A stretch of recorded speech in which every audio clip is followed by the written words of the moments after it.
I'm Azaria Tagaya, and this is Nightline news making the headlines. Malaysia and Thailand agree to form task forces to boost existing ties.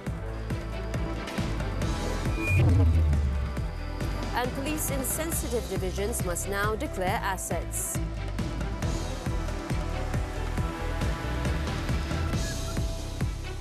Good morning. Malaysia and Thailand have agreed to form a number of task forces to boost cooperation in agriculture, tourism, security, trade and business, including the halal sector in both countries. Prime Minister Datuk Seri Anwar Ibrahim said the agreement was reached during a bilateral meeting with his Thai counterpart, Sreta Thavisin, in Putrajaya on Wednesday. And I'm very pleased that you have given this very pragmatic, business-like decisions, which is rare in our normal bilateral relations with countries. And we have set up a number of task forces. And I'm sure, based on his track record, and seriousness in developing relations in practical terms, we will then compare the notes and make sure that we execute it effectively. Anwar said this at a joint media conference with Sreta after their meeting at Perdana Putra. Both leaders have also given a one-month time frame to submit a report on the outcome of the task forces and hope that the move will increase trade and investment in both Malaysia and Thailand. On another matter, Anwar said he had also extended Proton Geely's plan to set up a plant in Thailand to Sreta. Geely Proton interest in benefiting from the vast experience and advance of the automobile industry in Thailand, and we have asked them to discuss this with Prime Minister Seta, and I'm very appreciative of the fact that he has taken a very open view to support this endeavour. Sreta is on a two-day working visit to Malaysia, marking his maiden visit to the country after being sworn in as Thailand's Prime Minister on September 5th. In 2022, Thailand was Malaysia's 7th largest trading partner globally and the 3rd largest among the ASEAN member states, with total trade amounting to 122.03 billion ringgit, an increase of 17.9% compared to 97.55 billion ringgit in the preceding year. Meanwhile, Sreta said Thailand is seeking to obtain Malaysia's Halal certification, which is globally recognized for its food products. He added this will help his country expand its market at the international level. Thailand is a food-secure country. We have a very advanced agricultural product, means in which we can increase productivity. Sreta added that both Thailand and Malaysia have agreed to turn the border shed between them into a trade zone which will benefit the people of both sides. On tourism, he expressed hope that more Thais will visit Malaysia, as the latter has consistently been ranked as a top nation that visits Thailand. Sreta also expressed hope that both countries could achieve robust growth in the near future.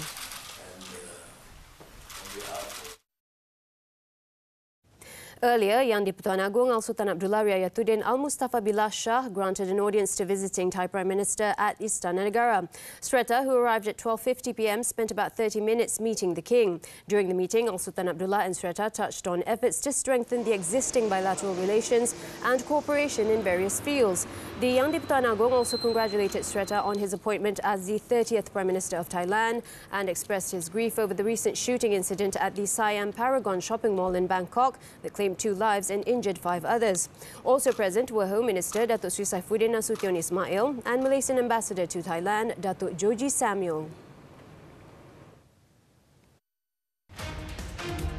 Unlocking the potential of the 2024 budget. Strategic policies aimed at fostering growth and economic resilience. How will the Madani budget catalyse prosperity, fuel innovation and provide a solid foundation for businesses and Malaysians? For key highlights of the budget, join us with economist Afzalizam Abdul Rashid this Saturday at 5 p.m. on TV3 and live HD stream on Tonton. The government has agreed to approve an allocation of approximately 168.70 million ringgit to overcome traffic congestion at the country's entry points. Deputy Prime Minister Datuk Sri Fadilah Yusof said the allocation would be used for 3 physical projects and provide incentives for immigration officers at various grades on duty at the entry points. According to Fadila, the incentives involving a financial implication of 7.93 million ringgit per year would be given to those on duty at the Customs, Immigration and Quarantine complexes at the Sultan Iskandar Building BSI and Sultan Abu Bakar Complex KSAB, as well as KLIA Terminal 1 and Terminal 2. Meanwhile, the three new projects are the addition of 77 automated border control systems or M-bike gates costing 61.7 million ringgit, the upgrade and construction of new projects at KSAB amounting to 106.99 million ringgit, and the construction of a covered pedestrian walkway along the Johor Causeway with estimated costs to be detailed later. Fadila said this in a statement after chairing the virtual special committee meeting to address congestion at the Johor Causeway on Wednesday. He also said further discussions will be held with the Public Services Department JPA to extend the incentives to immigration personnel in Sabah and Sarawak. The Public Service Department has approved the appointment of panel members in a tribunal related to the Antisexual Harassment Act 2022 or Act 840. Women, Family and Community Development Minister Datuk Sri Nancy Shukri said the establishment of the tribunal was to provide an alternative platform to improve the legal system and the handling of sexual harassment complaints quickly, easily and at minimal cost. Sebagai permulaan ini, pada masa ini, tribunal ini akan diwujudkan hanya di Kuala Lumpur sahaja dahulu, dan sekiranya di masa hadapan terdapat keperluan untuk ditambah ke negeri-negeri yang lain, kita akan teliti semula dan usahakan sebaiknya. She said the tribunal also provides a platform for the right of redress for victims who have been sexually harassed. Nancy said Act 840 was being enforced in stages from March 28th, with the first phase focusing on advocacy on knowledge about sexual harassment to the public and the second phase to focus on the formation of the tribunal. Police officers serving in divisions which have been deemed as sensitive are now required to declare their assets and those of their spouses. Bukit Aman's Criminal Investigation Department Director Datuk Sri Muhammad Shuhaili Muhammad Zain said this was to ensure the officers were not involved in any corrupt practices and to maintain the integrity of the force. Semua pegawai-pegawai yang menjawat jawatan-jawatan sensitif ini telah pun saya arahkan dalam 2 minggu lepas, even sebelum TikTok tu keluar, untuk mengisytiharkan harta. Tak boleh cakap lagi saya terlupa nak declare ni, saya nak terlupa declare tu, no. You must declare it in totality. Shuhaili said an audit would be conducted regularly to determine whether the assets declared were in proportion with the officer's means. Such sensitive positions are said to refer to those involved in the Intelligence, Operations and Records Division or D4, the Anti-Vice Gambling and Secret Societies Division D7, as well as Criminal Investigation Department chiefs in every district. Last week, Shuhaili issued a stern warning to his colleagues in the Criminal Investigation Department against colluding with criminal syndicates for money. Continue with what?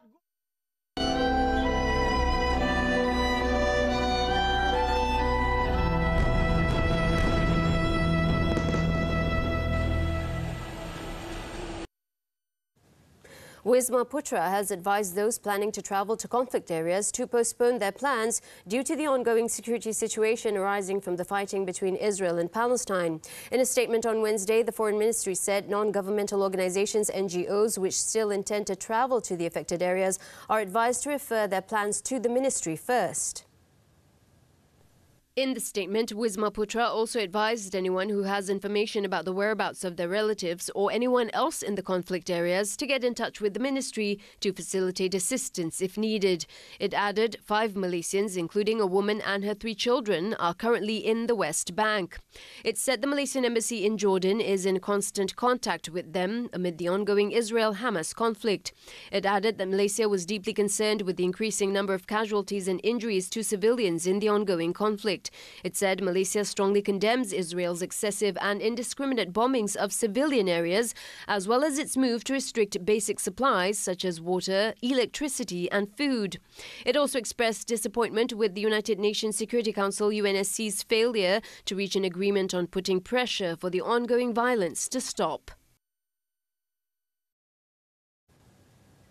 Meanwhile, Israeli warplanes bombed Gaza repeatedly overnight ahead of a possible ground offensive to root out Hamas, causing at least 30 deaths and hundreds of injuries on Wednesday alone. According to Palestinian officials, the strikes on the blockade enclave have killed 1,055 people and wounded 5,184 so far.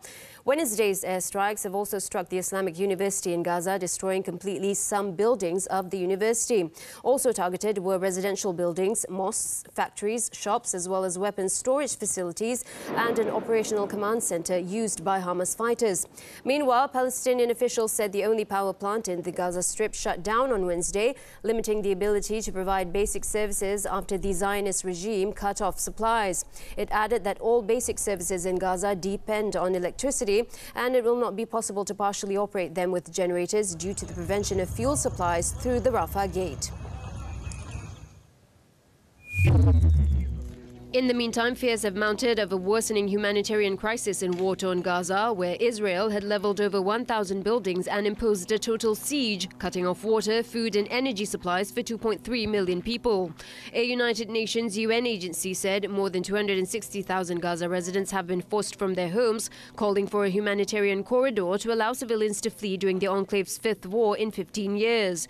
UN also said that it has less than 2 weeks' supply of food and water to assist the more than 180,000 people who have sought refuge in its schools in Gaza. Meanwhile, dozens of people walked in a funeral procession in Jenin on Wednesday for Palestinians who were shot dead by Israeli troops during clashes in the West Bank. It was reported that Israeli forces had attacked the village located south of Nablus earlier in the day, firing live bullets at citizens and ambulances in the place. In the southern Gaza Strip, numbers of people took part in a funeral held for members of a family who were killed in an Israeli airstrike in Khan Yunis. The bodies, which included children, women and the elderly killed in shelling, were covered in blankets during the funeral procession.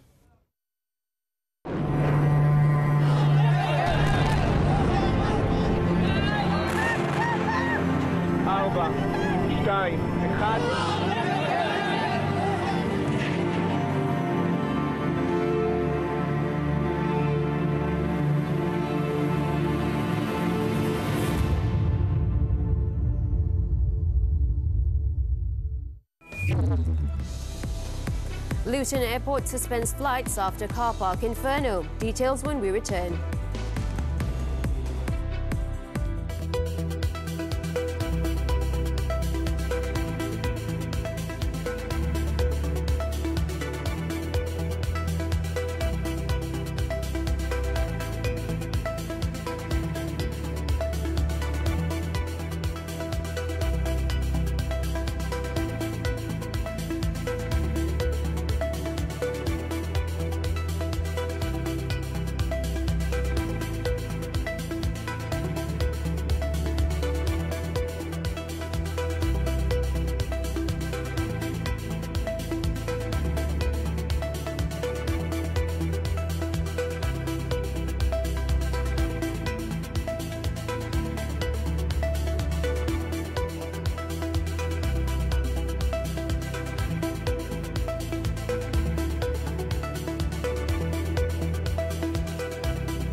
Continues. A 6.3 magnitude earthquake struck Afghanistan's western province on Wednesday, claiming at least one life and causing panic among residents already traumatized by a series of tremors that killed more than 2,000 people on the weekend. The dawn quake hit around 30 kilometers north of the provincial capital of Herat, where thousands were spending a fourth night in the open after Saturday's quakes flattened their villages. According to officials, Wednesday's tremor has triggered a landslide that blocked the main Herat-Togondi highway, injuring at least 150 people. Meanwhile, relief and rescue efforts after Saturday's earthquakes have been hampered by infrastructure left crumbling by decades of war and a lack of foreign aid. Hemmed in by mountains, Afghanistan has a history of strong earthquakes, many in the rugged Hindu Kush region bordering Pakistan. Britain's London's Luton Airport suspended all flights until 3 p.m. local time on Wednesday after a car fire set off a wider blaze that led to the partial collapse of one of its multi-storey car parks. According to authorities, there were no fatalities in the fire, but 4 firefighters and a member of airport staff were taken to hospital to be treated for mild smoke inhalation and have since been discharged.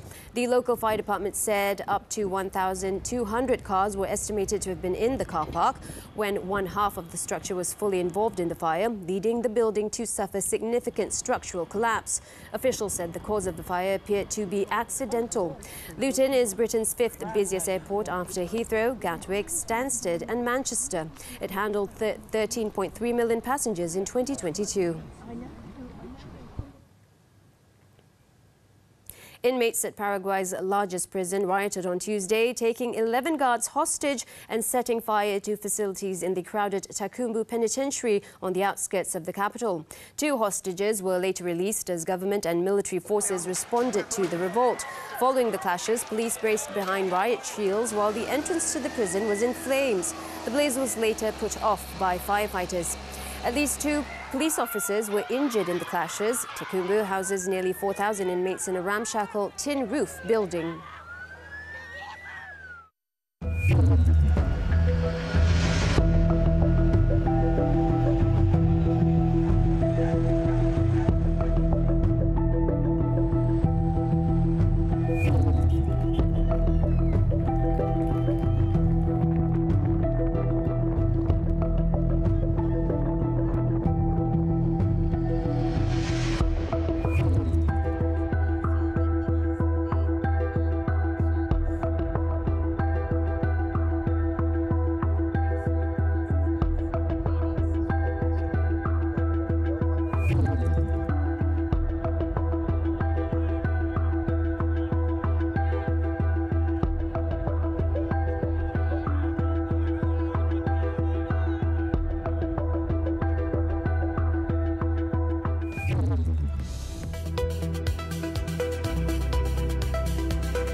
Tennis, the 2023 Shanghai Masters, Nicholas Hari came out on top in an all-South American fourth-round clash with Diego Schwartzman beating the Argentine in 3 sets. Hari took the first set before Schwartzman broke in the final game of the second set to level the match. The Chilean 22nd seed, however, took the upper hand in the decider and tamed Schwartzman's serve again in the 9th game to wrap up a 6-3, 5-7, 6-3 win. Next up for Hari is a quarter-final meeting with Grigor Dimitrov. Meanwhile, Ugo Humbert joined Hari in making 2023 the most successful year of his career with a dominant 6-1, 6-2 triumph against JJ Wolf. With his win, the 32nd seed Humbert will take on 5th seed Andrei Rublev or 12th seed Tommy Paul in his second Masters 1000 quarter-final. In another match, Sebastian Korda edged both sets of his fourth-round meeting with Francisco Cerundulo to book a place in the quarter-finals. The 26th seed Korda had no trouble beating the Argentine in straight sets 7-5, 7-6. Korda will play American Ben Shelton next. Moving on to football now, Birmingham City have announced the appointment of former Manchester United forward Wayne Rooney as their new manager to replace John Eustace. Rooney was handed a 3.5-year contract after leaving MLS's DC United on Monday. It comes after they dismissed Eustace despite occupying a playoff place by the time of the October international break. Rooney is now back in English football for the first time since his spell in charge of Derby County.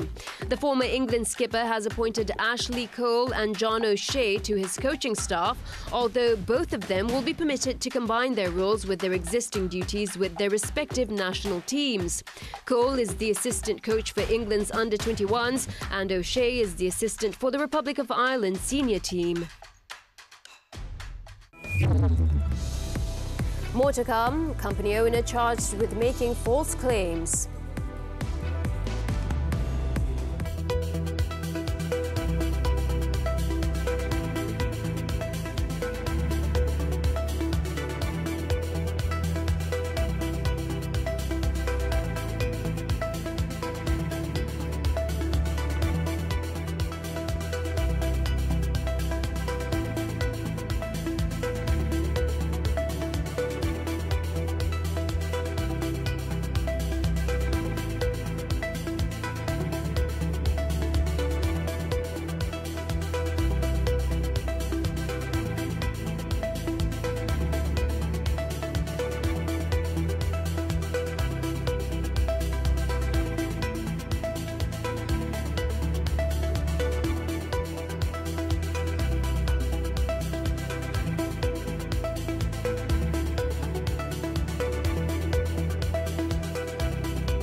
Negara madani yang mampu diangkat martabat rakyat dan negaranya.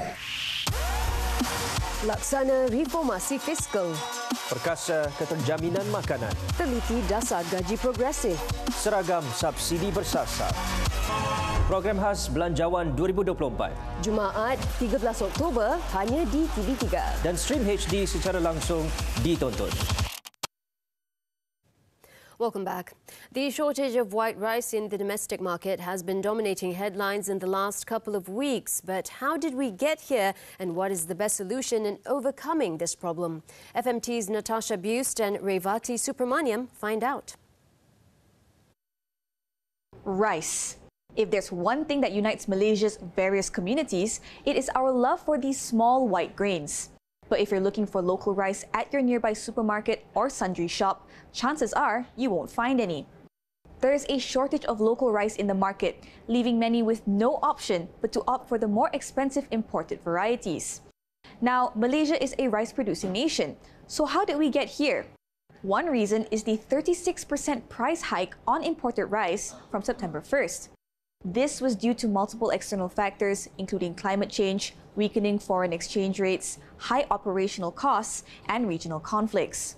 Further complicating matters was India's ban on the export of non-basmati white rice, a significant move considering the South Asian country is the world's largest rice exporter. These factors led to a spike in the price of imported white rice, soaring from 2,350 ringgit to 3,200 ringgit per metric ton. The price of a 10-kilogram bag of imported white rice went from 34 ringgit to 39 ringgit and panic buying began.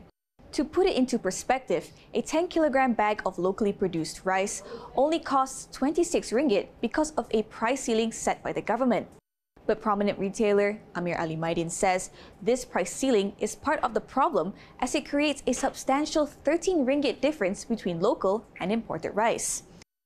So my suggestion is that to balance the situation, balance it back to original status, whereas local was 26, imported was 32, there was a $6 disparity in pricing. So if you bring it up to 34, you will reach a balance. Raising the ceiling to put more money in the pockets of local producers is, however, only a short-term measure.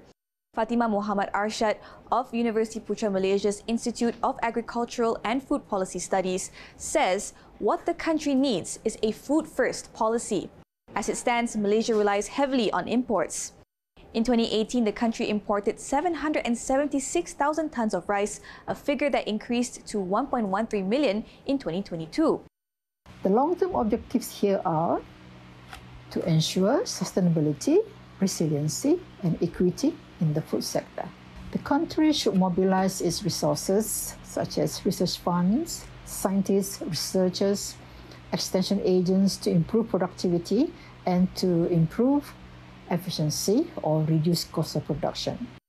Equally important is promoting greater competition throughout every stage of the supply chain, along with providing support to small farms through digital tools and resilient seeds. For the time being, however, the government is looking into implementing a special program aimed at increasing the production of local white rice. This includes an initiative which will allow paddy to be harvested 5 times every 2 years, a method already in use in Sekinchan, Selangor. If all goes according to plan, the local white rice shortage could end by the end of the year. Natasha Bust and Rivati Subramaniam, FMT for Nightline.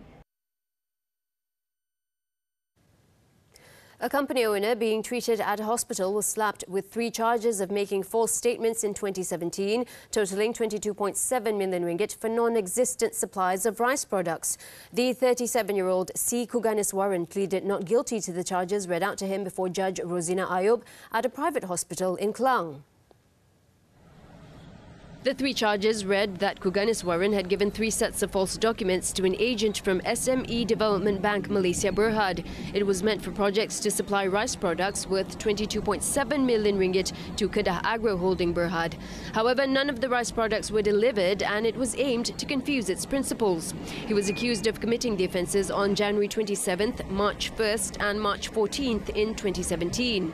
The offences come under Section 18 of the MACC Act and is punishable under Section 24, subsection 2 of the same Act. The judge allowed bail of 60,000 ringgit with 1 surety for each charge, with additional conditions that the accused must surrender his passport to the court within a month and has been barred from travelling abroad. He must also report to the nearest MACC office once a month. The case is set for mention on November 23rd. The Kuching Magistrates Court on Wednesday rejected the Malaysian Anti-Corruption Commission's remand application against 4 individuals on suspicion of giving and receiving bribes in connection with a water supply project worth over 44 million ringgit. The 4 suspects were arrested on Tuesday at the Sarawak MACC office. Magistrate Zubaidah Sharkawi allowed the 4 suspects, consisting of a director and an engineer of a government agency, an investment trust manager and a contractor, to be released on MACC bail between 50,000 ringgit and 150,000 ringgit after disallowing an MACC investigating officer's 7-day remand application. All those arrested are aged between their 30s and 50s. According to sources, the main suspect, who is a director of a government agency, allegedly received bribes from the contractor in the form of a 2-story house worth 790,000 ringgit and some 955,000 ringgit in cash from 2018 to 2022 in exchange for assisting his company to secure a water supply project worth 44.4 million ringgit.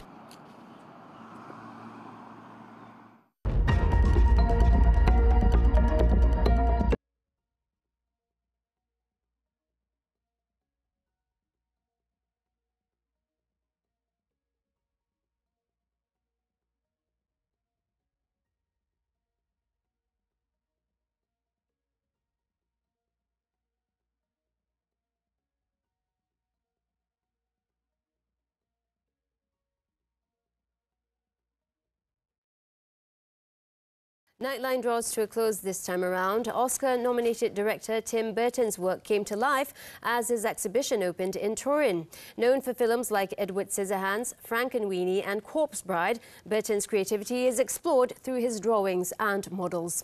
With that, I'm Azaria Tagaya. Thank you for watching and we'll catch you next time.